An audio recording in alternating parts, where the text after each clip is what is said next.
Recognizes Congressman Beyer. 5 minutes. Mr. Chairman, thank you very much, and thank you for welcoming me to the committee. Director Williams, I think we all recognize that the Endangered Species Act is a balancing act with the many different concerns that citizens have.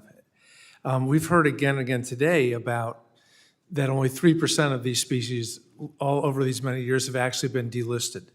I think it was Mr. Wood who said in the original legislation talked about to bring any listed species to the point at which ESA regulations are no longer necessary. What's your perspective on what we have often called the most successful piece of legislation in American history? Is it 99% successful, or is it dramatically disappointing because only 3% have been delisted? Mr. Chair and Congressman Beyer, that's quite a question.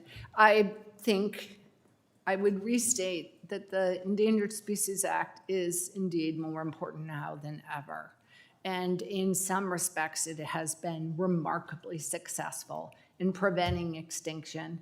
And what isn't talked about, I think today, we've talked about the species we've prevented from blinking out and those that have been delisted. And in between, there's this continuum of species that need the conservation efforts that come to play with the Endangered Species Act. And I think by and large, those are remarkably successful. They take time, they take work, they take many, many partnerships.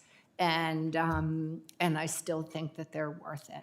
But as you say, we also at the Fish and Wildlife Service are very careful to be close to communities, paying attention to communities and people, while at the same time following the science and the law. So I think the Endangered Species Act is incredibly important, incredibly successful, but it is a challenge, and it's something that we can always work to improve and work together to do a better job. Congresswoman Hageman mentioned, when she was asking about the grizzly bear, you mentioned that there were 5 specific goals that had to be. Were these in the legislation? Are they too conservative? Again, asking you, Director Williams. Thank you, Mr. Chair and Congressman Beyer. Indeed, they are. They're the 5 factors that are set out in the Endangered Species Act, Section 4, for listing and delisting. They're the same factors. And I think they were prescient, and I think that they are completely applicable today. And some of the challenges of getting to delisting are sometimes the focus on delisting alone instead of the whole continuum of recovery. But I think they are still applicable today. Thank you. Director Ash, I want to welcome you back. And your incredible work on ivory in years past was heroic.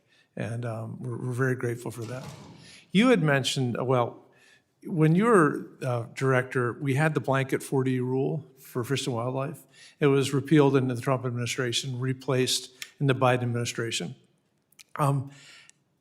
What's your feeling on it right now? How do you respond to the criticism from my Republican friends that you could, just by treating species as threatened, you can always go to an endangered species for individual species that really need it? That we restrict our flexibility by doing the blanket rule?